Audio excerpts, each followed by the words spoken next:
Welcome back to Women in Hospitality. And today the topic will be very connected personally with myself because a lot of women in hospitality working so hard and achieving the goals. However, they're still staying quiet.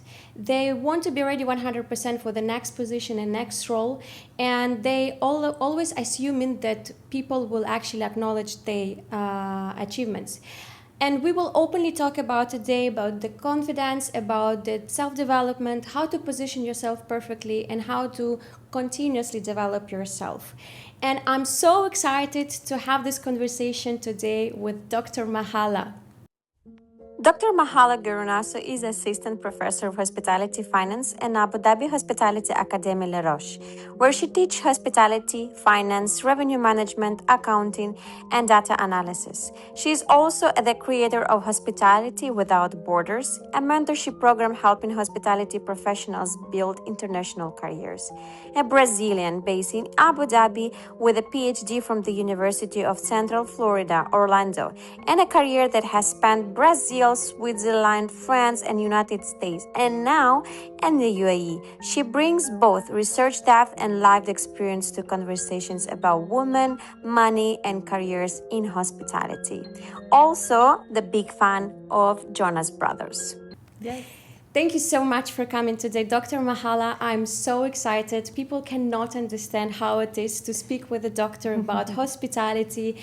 And I think a lot of women nowadays are looking into having the degrees, having the positions, having a really good development. And this is what we will talk about today. Perfect. And from the very beginning, how you choose this industry in this hospitality, data analysis, revenue management, and why exactly hospitality? Dr. Mahala. Perfect. First of all, thank you, Irina, for having me.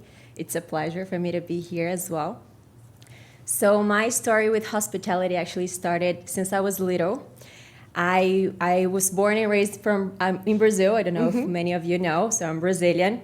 And my parents would always take us, me and my brother, to different hotels, different places. We would always travel a lot. So that's when my passion for traveling, getting to know a little bit of the world, the tourism environment arose, right? And then, as I was a teenager, do you know Jonas Brothers, right? Yes. I'm sure you do. Yes. I was a huge fan of Jonas Brothers as well. I was about 14, 15 years old. And I remember when they announced they were making a tour in Brazil. So they were coming to Brazil for the first time. And my first thought was like, which hotel are they going to stay? Because I want to be in that hotel so I can meet them, right? The chances are higher. Okay. And of course I couldn't find out.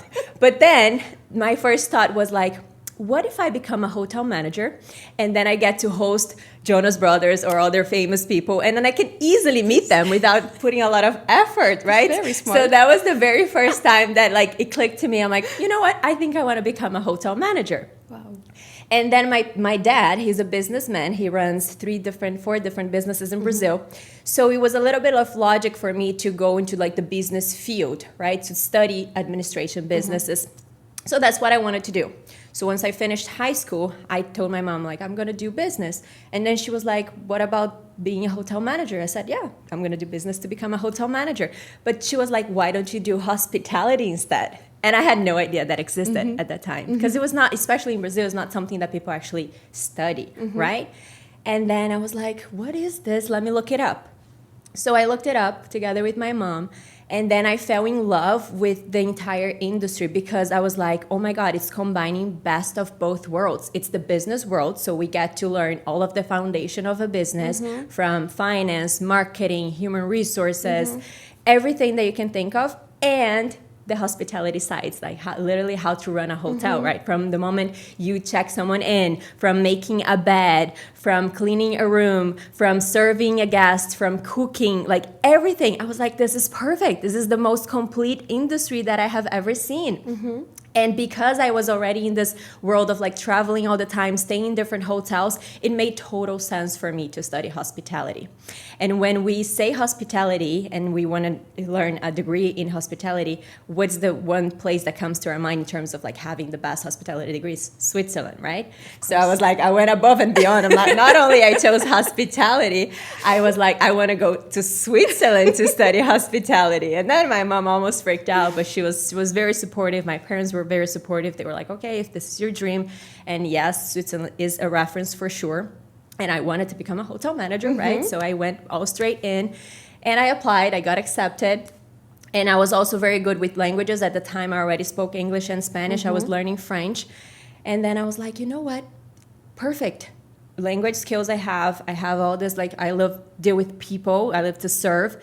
I'm going to study in hospitality. It made total sense. I loved it. I enjoyed so much my first year in Switzerland, but I didn't like the cold weather. Okay. It's too cold. It's that you probably know, right? Coming from a cold country, you know how it is. I come from a warm country, so for me it was way too much. Even though I enjoyed it, it was beautiful, but sometimes it is depressing, right? So it was not that amazing as everyone said, especially given the fact that I was only 18 years old, first time leaving my home country, away from my parents, from my family. So everything together, it is hard, right? So I gained a little bit of weight. I was a little bit depressed. I did my first internship at Disney in Paris because I was a huge Disney fan. I had opportunity to visit Disney many times with my family. But then I was like, I think Europe is too much for me as of right now. Let me find another place. So my mom actually, she told me to go to Florida, especially because my brother was already there. He was studying mechanical engineering at that time. And then I was like, yeah, makes sense. I already know Orlando, Disney, so I should probably go as well. So I transferred over to Orlando. I finished my bachelor's degree in hospitality. I was working in the industry. I worked for Disney as well. I worked for Hyatt, Hilton, so many different companies. And then once I graduated, immediately they moved me up to management, right? I got accepted into MDP program, which is the Hilton Management Development Program. And I got to be a front office manager. And then I fell in love even more with the industry. I was already like shining bright, like 23 years old, becoming a hotel, almost a hotel manager that I so wanted, full of energy. It was amazing. But hospitality industry can drain you, right? True. I know. So at that time, I understood how it was like very in-depth, the actual hospitality, the true hospitality, because I had no weekends off. We had no holidays. We were working sometimes in the morning, sometimes in the afternoon, sometimes at night, overnight, because I wanted to learn everything, all different departments in order to become a hotel manager. And then after 1 year in that, I was like, oh my God, this is more exhausting than I thought. So that's when I felt there was a little bit of like out of balance. My life was a little bit of out of balance. I was working too much and not having a real life, right? Because hospitality can do that with us. And I don't mind the work, but I think we have to have a balance in everything in life. So that was the moment that I wanted to become a hotel manager more in depth. So I was like, let me give a little bit of break. Let me go back to school, study my master's so that I can come back and immediately come to like higher positions and then maybe have at least my weekends off, right? Because I saw my hotel manager at the time, he only worked Monday through Friday. So I was like, okay, so hopefully I can do that. So in the beginning of my master's, I was doing both. I was working and study. Best decision, or worst decision ever, let's put it that way, because it's very intense, right? And you know, hospitality, we don't have a break. It's a 24/7 business. You've been there. So I decided then to leave work completely just to finish my master's. Otherwise, I would go crazy. And that's when COVID started. Once COVID hit, I was finishing my master's. I was ready to like move up even higher into the hospitality field. And then I was like, now what? I'm about to graduate. I'm going to have a master's degree. I have so much experience with me, but the industry is not hiring. Lots of hotels were closing. Lots of people were laid off. And that was the moment I was like, what did I do? Like, did I choose the right industry to work with and study? And then, so it took me a while to figure myself out again.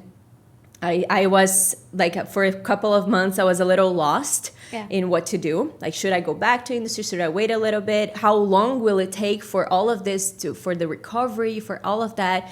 It was a moment of a little bit of chaos in my life. But then I was like, you know what? Maybe it is time for me to change a little bit. I've always had a passion for teaching, right? So I was like, what if I go to a different route? Like, I'm still in hospitality, but I start teaching all of that, especially given the fact that I had my master's already, and my master's was in business. I had a lot more passion at that time for finance. I was like, maybe I can teach a little bit of revenue management, of finance, of all of that. So I started applying for teaching positions in Orlando at the time that I was still over there, but a lot of positions required a PhD instead of just a master, which makes total sense, right? A PhD it's meant for that. So I was like, oh, okay, maybe I should go for a PhD then. My husband, who was my boyfriend at the time, he was like, oh, another more years of study, 4 more years. I said, yes, I'm gonna go for it. So I applied for my PhD straight after my master's, got accepted, full scholarship at UCF at Rosen College in Orlando. And then I started. So it was a completely like full-time job, right? Because you study a lot, you have your classes, you also have to teach, you do lots of research. You are also assistant and research assistant and teaching assistant from some other professors. So it's a very busy life. And it's harder than I thought. Of course. So after the first year, I was like, oh my God, is it too late to give up? Because it's very intense. It's very intense. It's not for everyone. Like, so many times I thought that, like, that was not for me. Maybe I was like, maybe this is not for me. I don't think I can make it. It's too much. It's too intense. I was like, I didn't have a life again, like, not just because of hospitality, because of my academia studies. And then I was like, you know what? Let me continue. I can do this. I'm not going to give up on myself. This is still a dream. It's right there. I'm going to continue. I continued straight through it. 4 years, very intense. But I enjoyed a lot the teaching part. So I was able to start teaching at that time. And then I fell in love even more for the industry itself, because now I was able to combine both, right? I was researching the industry, so I was finding the gaps that were in there that I could maybe, bring it back to the industry. And I was able to teach my students and share my experiences, which was the best thing ever. So again, even though it was very hard, I enjoyed every single second. I loved it. And then I graduated. I finally became a doctor last year. Congrats. And then, it's so amazing, honestly. Yes. And then another challenging part came because back in the U.S., when I graduated a year ago in July of 2025, they were not hiring for any of the professors' positions because they had, like, the government just put a hold in terms of the budget, and then they were not hiring. So a lot of positions were posted, and then they suddenly just froze those positions. And then I was like, okay, now what? Now I have a doctor degree. I am a doctor. I have everything. And now I'm like overqualified to go back to the industry. Now I no longer wanted to become a hotel manager because I was ready to become a full-time professor. And then what do I do? And then I started applying for different states, in the U.S. Since I was comfortable with Orlando. I lived there for about 10 years. But then my husband was like, maybe it's time for you to start, maybe let's go somewhere else because there's no opportunities for you here, not right now. So I started applying to different states, different universities, but still, like, it's very limited, especially hospitality. Having a PhD in hospitality kind of limits you in the world of research and academia. Even though I have a background from finance, from business, and I had all of that, still it limits you.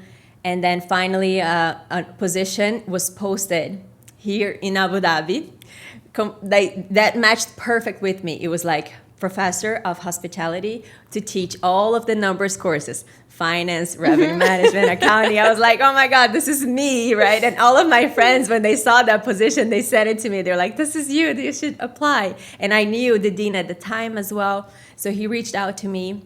And then it worked fine. I interviewed, I got the job. And then in 1 month, my husband and I, we packed a couple of bags and we came to the UAE. Like we completely did something so crazy. Oh my God. But it was the best decision ever because I found out that here has so many more opportunities.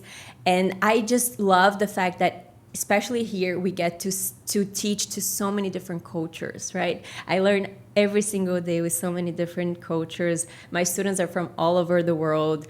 I am in a country where there's so multicultural, which I love it, and hospitality never gets old here. It's just rising, right? So I just love it. And here I am right now. It's been almost a year that we're here in the UAE. I'm enjoying. Yes, I'm very recent, very new to the country. Yes. Oh my God, it's such a story. Honestly, we will talk about the confidence and development and everything, but your story is inspiring, and I think it will inspire a lot of women in general. Just the beginning, we're already there, because there is something that every single woman should actually learn from you: how to never give up, how to gain the confidence, how to listen yourself sometimes, even though sometimes you're making the mistakes, and see in other ways, right? How to make it happen, even still go into your dreams. So I'm so amazed about that, and I'm so happy actually that you here now with us and sharing the story. It's so inspiring. Thank you. And for me, it is very important. We were talking about confidence, right? How did you gain this confidence? I know it was, you said it was rough times, it was really difficult moments throughout all of this time. Are you confident, first of all, enough? And if yes, how did you gain it? Like, from where you grab all of those points? I wouldn't say that I am very, very confident, but it's there. So sometimes we do underestimate ourselves a little bit, but we always have to look again and look in our story, right? Like our history, everything that we've been through. And that's one of the things that I always tell my students as well. I'm like, you're already here. You have a lot of history in the background, right? You have done so much, you have learned so much, you have changed so much. So this is what you need to look back and see, like, so if I have come this far, I can go way more further away, right? So I think this is one of the things. And the way that I was raised up as well by my parents, they were always supporting me, like, to never give up on myself. My parents are amazing as well. My husband, my brother. I was surrounded by people who never gave up on themselves. So I was like, why would I give up on myself when everyone around me is doing the best, right? So having the right people around you, inspiring you, different mentors, leaders, to make sure sometimes all you need is their assurance that someone else, even though you might know, but it's not quite there, and then someone else tells you, no, you can't do it. So come with me, I'll help you, and all of that. So I think that does make a huge role. I've always had great mentors around me. My husband, my family, supporting me all the time, telling me that I was capable, even the times that I was crying, that I was like, I don't think I can, maybe I should just give up. And then a little, that voice and their inspiration came out saying, no, just take a deep breath. It's okay to cry for one day. We're all humans, right? It's okay if it's not perfect or the way that we expected, but just continue. Don't give up. This is fantastic. And for me, I want to ask you one thing. Have you felt, being as a woman, getting already professor degree, right? It was harder for you to get into the role, or it was like balanced the same way as a male? It's definitely harder. For women, it's harder. Unfortunately, every position is always harder for women. And I was lucky enough that my cohort for my PhD group, we were actually 6 women. And it was that was the very first time in forever that happened, because it's usually all male dominant. All of my professors, most of them were male. All of my mentors, most of them were male. All of the hotel managers, most of them are male. All of the different professors, academic deans, most of them are male. So it is a very male environment. So the fact that, like, we already kind of broke that little bit of rule, and then we were like 6 women. We call ourselves the Barbie cohort because we were 6 ladies graduating with a PhD. So that was already something that, stands out. And the fact that also me having my research background in finance, people would always look at me like, really? Like finance, right? Exactly. They wouldn't expect that. They would expect maybe like I would go with my customer service, HR, all of that, more like female roles that put that way. So it was definitely more challenging. But I was lucky enough that all of these male position leaders that I had, they were also great mentors, and they saw the potential in me, and they were like, let's give her a chance. So because of that, I was able to get the positions. No, But it's honestly, yes, definitely because hard. looking at you, you're so beautiful, you're blonde, you know, you're so like bubbly, let's say, and nobody even think that, okay, this lady is strong in data analysis, I don't know, revenue, everything related to the numbers, like, oh my God, how it's happening? Is it possible in general? But I'm so happy that you're bringing up this, and you broke, first of all, the code, let's say, Yes. for women to go and to get the degrees and to show to the world that, yes, we are capable of, and it's hard though, but it's possible to do for every single woman if they really having a goal and to achieve this, right? So did you see the patterns now in between them, female students and female professionals, and if you're getting in touch much with the female professionals, like what they see now? You know, one interesting fact is for sure that my female students are way better than my male students. I'm This sure. is for a fact. I'm sure. And this is something interesting because we are more dedicated in general, right? So we're usually on time, we're dedicated, we do the homework, we study for the exams, we are more prepared, we engage a little bit more, we ask more questions, we're not afraid to ask questions when, you know, we don't understand something, because I think a lot of male, they assume they know a lot, so they won't ask too many questions, and it's just a fact, right? We have this tendency to care a little bit more, and because of that, we have a tendency to become better leaders because we care more. So there is actually a study that's showing that women, when they become in the leadership roles, they are actually better leaders than men because of that, because of the fact that they care more. They're a little bit more empathetic. And this is something that we carry as our like female environment that we live in. So I think that's very interesting to share, that once, like, all we need is to continue empower our female students and continue to guide them, because sometimes, a lot of times, it's just lack of mentorship and guidance that they just don't achieve a leadership role. It's because they have everything. They have the dedication, they have the skills, they have the abilities, they have everything. So yes. I'm so happy, honestly, for female students. Go girls! Yes. Go girls! And for the female professionals, you just heard it, so we just need to continue to do whatever we're doing our best in. And in this, actually, it's coming into the subject that I wanted to talk to you about, this how women underestimate themselves, right? How we sometimes, that I spoke before, sometimes we are working so hard, we're achieving the goals, but sometimes we're still quiet and we are not telling to anybody, okay, I want a new role. No, we are waiting for 100% to be ready, and only after, if somebody will see that I am good enough, they will promote me or they will give me another role. How do you think women needs to like position themselves, and how not to be arrogant, not to show off, but somehow to position yourself, especially as you said, in male dominant for now. And I see the trend is changing, but for Absolutely. now, how we should position ourselves?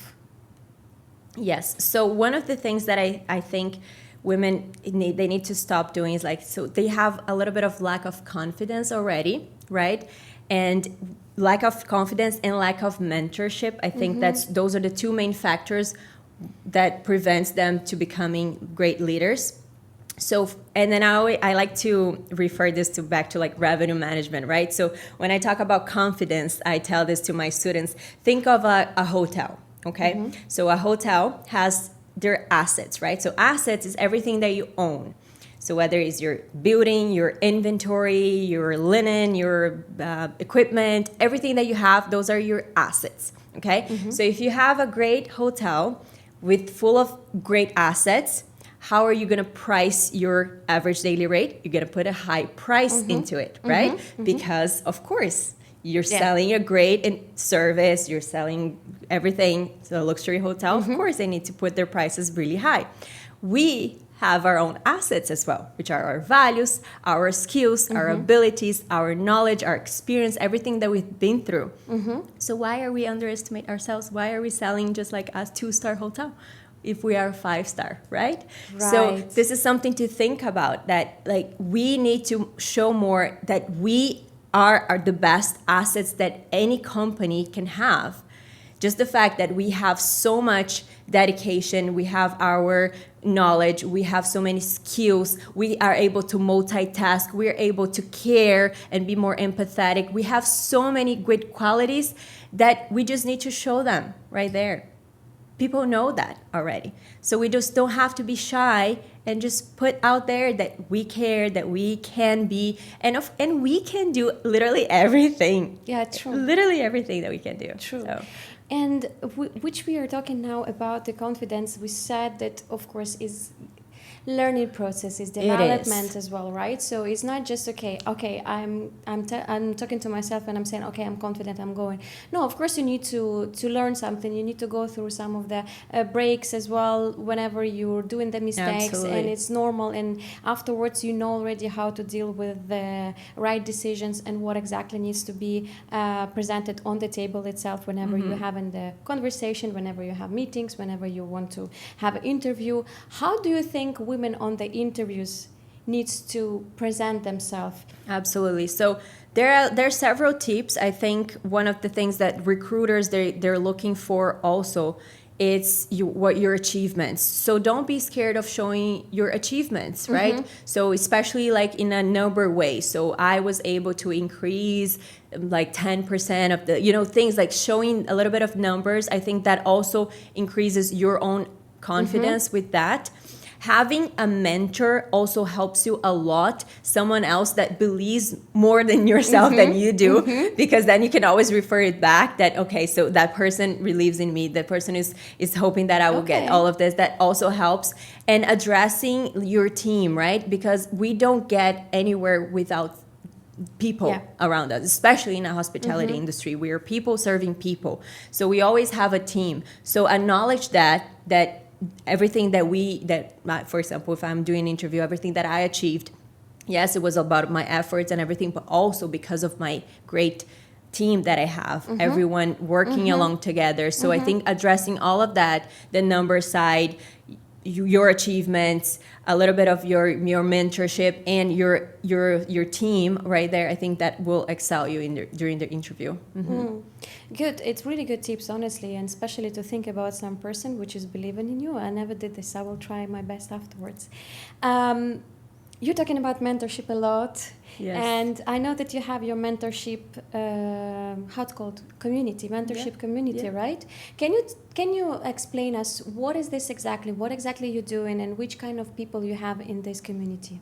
Absolutely. So because I have this like international career, right? I've always worked internationally, and I wanted to share a little bit of my experience. So it started with my social media. So I wanted to share a little bit about my experience, because I think that just by teaching to my students, it's not enough, right? I think the world needs to know. I love your videos. Yes. I love your videos. Yes. So we can sharing social media. That's how it started. And then the idea came with like doing special mentorship programs where I can guide people to get there, also to have an international career, especially in hospitality, because I've been there. I know all the way. So from a moment of writing a curriculum and then a cover letter, applying for jobs, preparing yourself for an interview. So it is a 6-month program that I help throughout all the steps until they find their jobs, whether they want to, move up or start from fresh. So I help already my students, so I want to help the other ones out there. And then I also do, so it's called Hospitality Without Borders. It is my mentorship program, but I also have my Maggie Academy, which literally I started to put some videos over there, some workshops, some classes, some content that I teach in my classes that I don't necessarily need to just be for my students. I want everyone to have access. So I'm slowly recording all of those, and I'm going to post or there. And also my consulting. So I do consulting for different hotels, different hospitality companies as well, especially the number part. So it's also something that I do. A lot. You're doing a lot, honestly. Yes, I love it. You're so much. I love helping people. It's very hospitality. Everything in one moment, in one shot. And I think this is what we again need to look up to you, because me, for example, I'm operational, right? So again, we don't have much time. We don't have, especially getting older, we want to sleep more. We want to enjoy our life, as you said, on the days off. So sometimes you're thinking, okay, it's done. I'm on this operation all the time, 12 hours daily on the floor. And then I catch myself that, okay, I know almost everything in operation. What can I do better for myself to be better leader? Because now I know everything. Let's say what I thought I know everything. And I started actually to develop myself as well. I started to read the books. So the previous 2025 was the year for me where I was reading only the non-fiction books. Mm-hmm. So whatever it was development, it was mentorship, it was all related to the psychology, so everything whatever related to the human brain, let's say. And afterwards I had few as well classes in e-cornell online. I loved the way how they position in the information. Everything is really interesting, and I gained a lot of information from there as well. So I started to study a little bit. Then I'm watching the podcasts as well. This is how the idea as well came up, because people are talking about some things that usually in operation we don't have time to talk about this. Usually sometimes you don't have person with whom you can actually share some of the feelings or some of the thoughts. And in hospitality it's very important as well to know that you're not alone, that you have sometimes these thoughts, and you want to develop yourself, you want to position yourself as a in a good career, let's say, right? So this is what gaining the confidence in my perspective.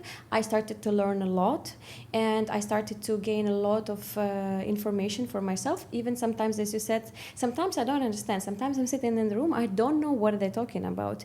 But at the same time, I know that this is a good room for me to improve myself, my knowledge, my financial skills as well. Because sometimes whenever you're in operation, the P&L and finance is on on other side. You have like 10-15 minutes just to cross-check the numbers, and then you're going ahead with. But this is what I'm looking forward to gain more. And thank you very much for sharing this academy. For sure, I will go into it, and I'm recommending we will place it over here. All of the hashtags and whatever needed to direct for your mentorship club and for your academy. I think it is very important to support you on that, because again, I want as well one day to be like you and to teach people as well, especially from operational perspective, for sure. But as you said, it will take some time. PhD, MBA, whatever. But I'm looking into it already, because there's something craving me to study and craving me to share the experience. So I'm looking forward to it as well. Thank you so much. That's awesome. Okay, Dr. Mahala. So 4 questions, very fast answers, okay? 1 book every woman in hospitality should read. Okay, you know I'm a numbers person, right? So don't expect like that self-development kind of books, which I think they're very important, by the way. Don't get me wrong. So all the self-development books are amazing. But I think Psychology of Money is one of the ones that I recommend a lot.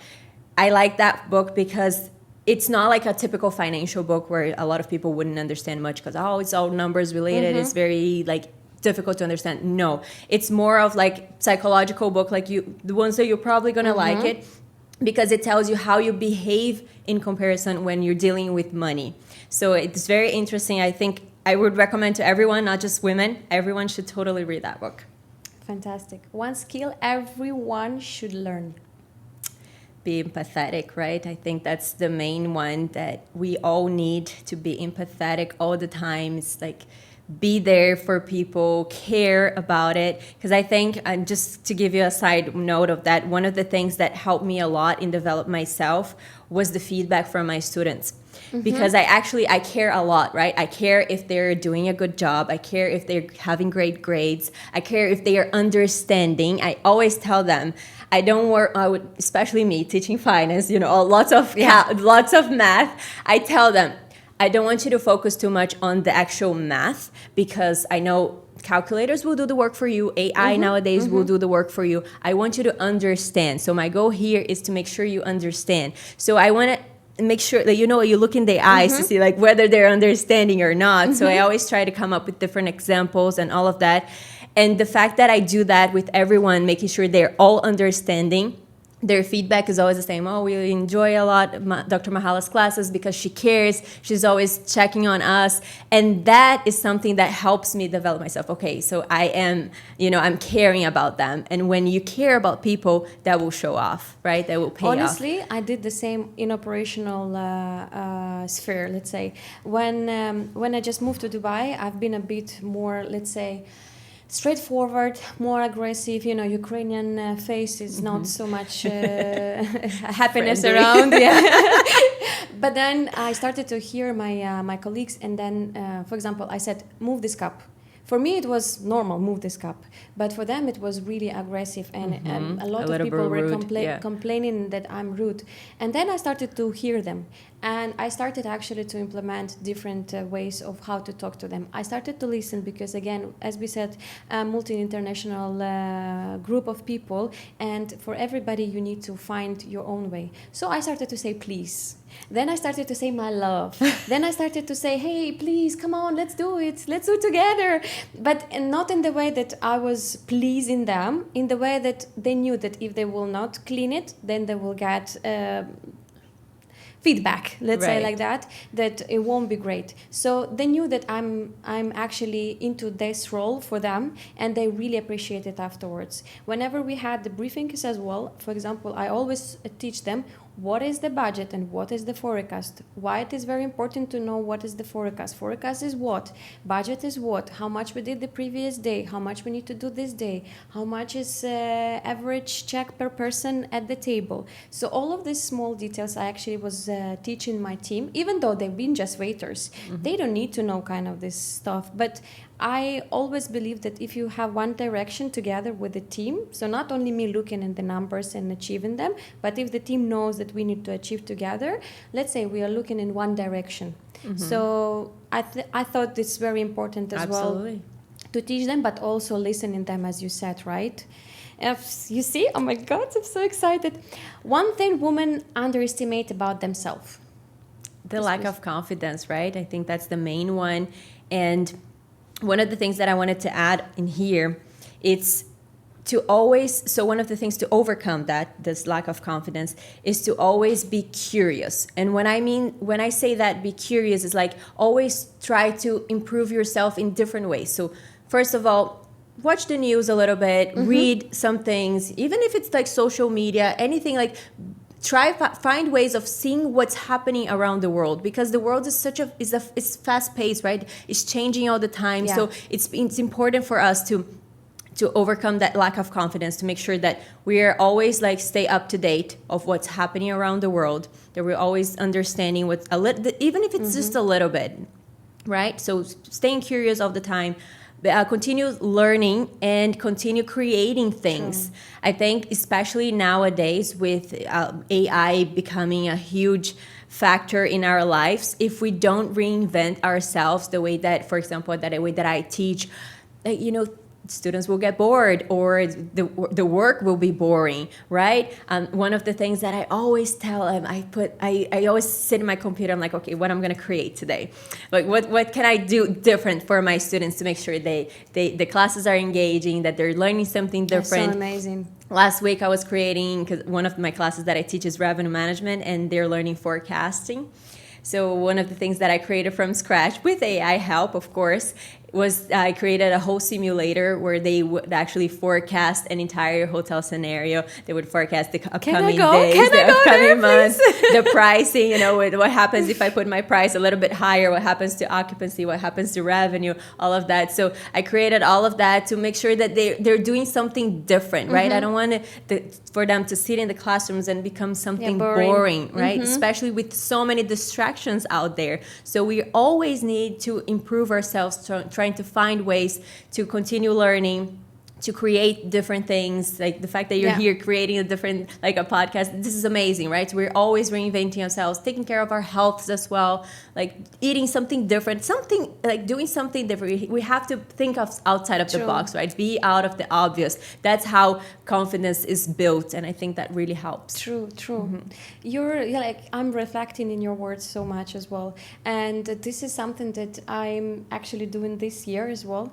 The previous year I was developing myself a lot. This year I'm more into myself, as you said, more into mindset, more into seeing myself in the position where I want to be, what I want to do, more with people nowadays, and more with myself, like taking care, sports, healthy eating. Now it's like the priority for me as well, not to show off, but just to take care of myself. Course, yes. Like I'm not drinking alcohol as well I put the path for 1 year, so now I'm not drinking 7 months or something. That's or 8. great. And I'm feeling so great. Like I put sometimes the boundaries for myself, just to see if I'm capable enough of doing the things which I actually put in myself. Like, okay, you have the boundaries, you're doing this or no, or you're giving up. And this is something that I think we should do for work, for life, because then it will be, as you said, boring to live, right? Absolutely. One thing hospitality schools should teach. So again, going back to it, because I'm a numbers person, and I think that's very important. Not just hospitality schools, but every single school should teach a financial, like a little bit of like personal finances, right? Personal investments, all of that financial literacy that a lot of students don't have it, because they will teach you everything. They will prepare you to, for example, in a finance class, will prepare you to oversee a hotel's P&L statement, but you barely know how to, take care of your own finances. So I think understanding money in general, I think it's very, very important, and understanding data in general, because a lot of times you need to learn what those numbers mean, interpret them, right? And so I feel like that's what a lot of students, they're scared of math, is because they really don't fully understand the numbers and what do they mean. Because once they finally understand them, they're like, oh, that was easy, right? The math, the calculator will do it. You just need to understand them. So I think those two parts, me being a finance person, I think that's very, very important for sure. No, I think it's actually for everybody. Nowadays, as you said, it's very important to understand, first of all, from the very beginning, your own financials. And afterwards, it needs to reflect on at work whenever you work in hospitality or whenever. But yeah, I think it is very, very important too, because in my school we never had this. We had math. No one had it. Most of the times that we have to learn by ourselves. Basics, and still learning though, because sometimes sales are coming in the shops and then woohoo, all of the money is going there. Even right? like the importance of how to use a credit card, right? Because it's very, very interesting, and then a lot of students, they don't know how to, and then. Yeah, so it's something that we should definitely. If, for example, I will tell you, I have one lady and we need to have a plan for her for 1 year to get her another role. And can you describe at least like a few sentences for first 30 days what she needs to do, then 30 days and 60, 30 days and then 60. What like the patterns that she needs to go through, what exactly she needs to do to get another role? Yes.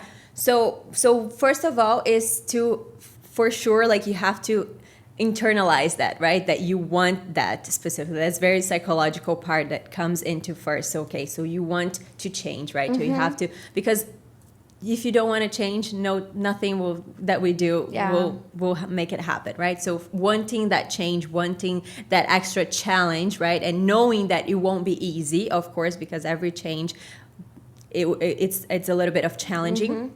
So that's the first step. The second step is to find a mentor that will help you and guide you through it, and believe in yourself the times Please that mentor. you don't. Please mentor is here. Exactly. Because a lot of times we'll face challenges, and then that's when the mentor will come in and be like, no, you can still do it, it's okay, learn from that part and continue. And then continue learning yourself, continue improving depending on which position you want, what are the abilities, what are the skills that are required for that specific position. And then of course you need to be able to master those skills and abilities, right? So if you need, like, make sure you're good with people. Of course, if you're going to a leadership role, that's the very basic stuff. You need to be good with people. You need to care, show empathy. You need to be good with numbers as well. You need to be good with AI nowadays, because a lot of people rely on AI work, and that will also help you differentiate yourself.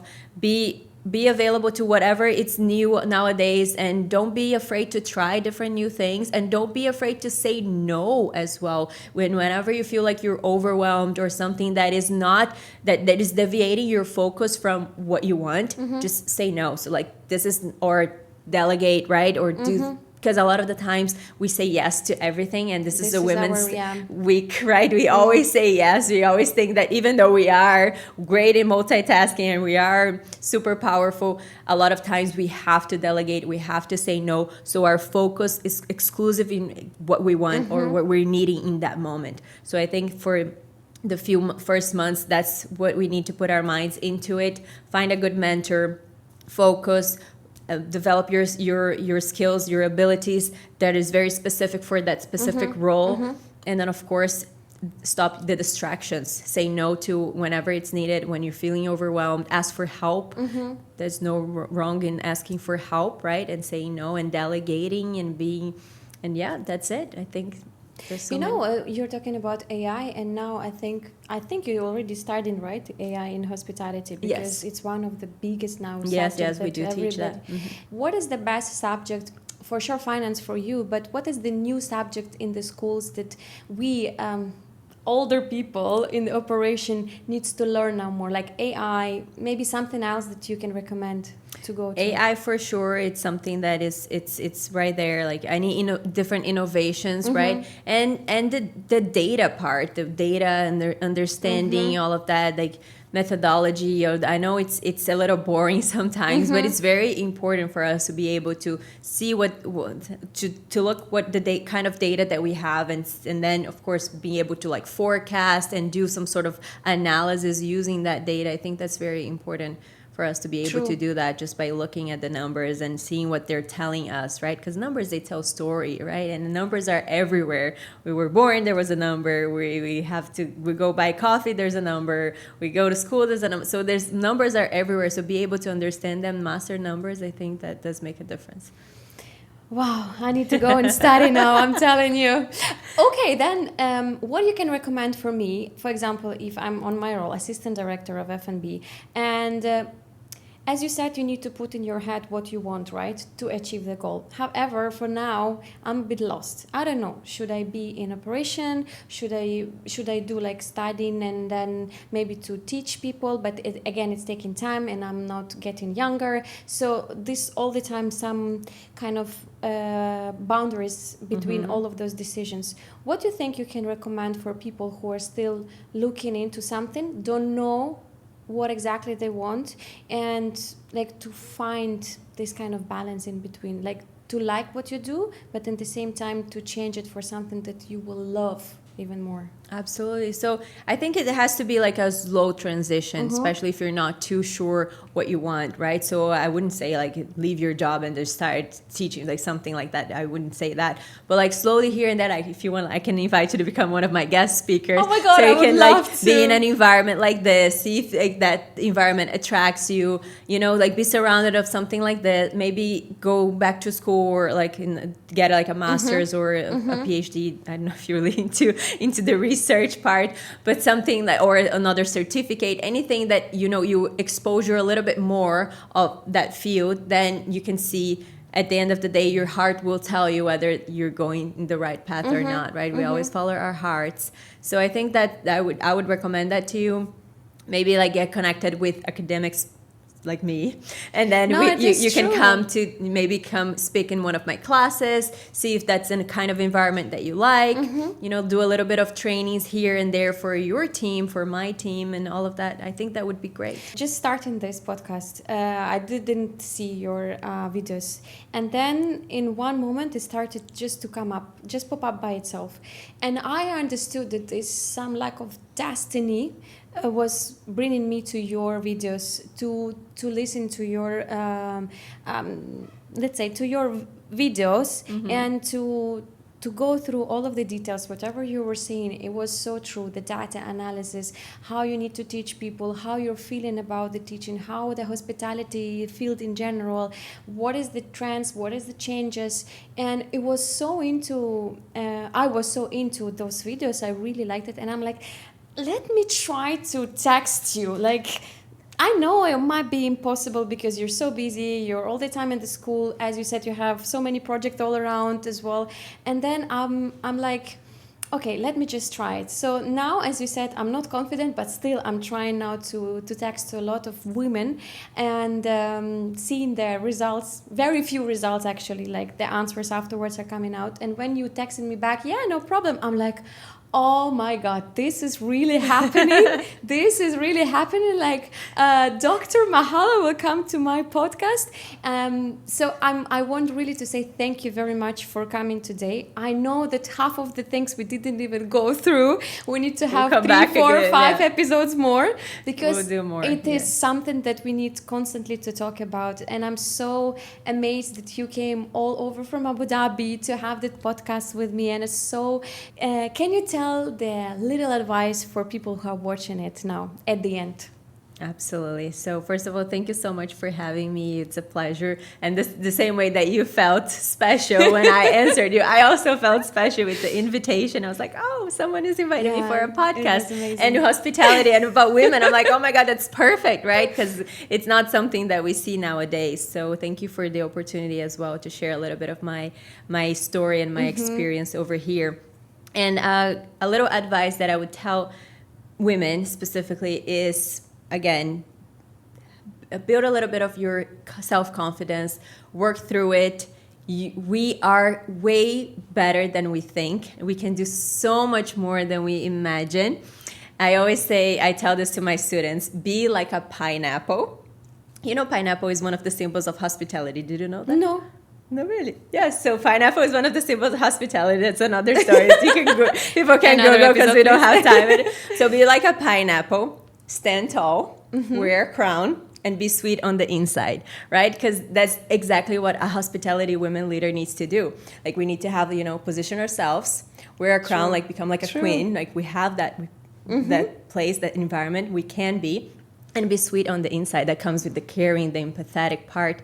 So I think that combines perfectly. And with our symbol of hospitality, that always be hospitable, we're servants for everyone. So be friendly, be nice, smile, be confident to yourselves. Don't put a lot of pressure on yourself. It is okay to say no. It is okay to cry sometimes. It is okay to fail sometimes. Learn from the mistakes. But again, be better the next day. Right? It's okay to fall, but it's not okay to stay out, to stand out there, right? So rise up and continue. That's it. That's all. Thank you so much. I learned so much today, honestly. I will never sleep. Now I will go through all of the process. Don't be too harsh on yourself either. No, but thank you. Thank you so much. And for sure, we will need to do another episodes together. Let's do it. I am sure. Maybe with the students though as well. Huh? It will be very nice. Thank you so much. Thank you so much.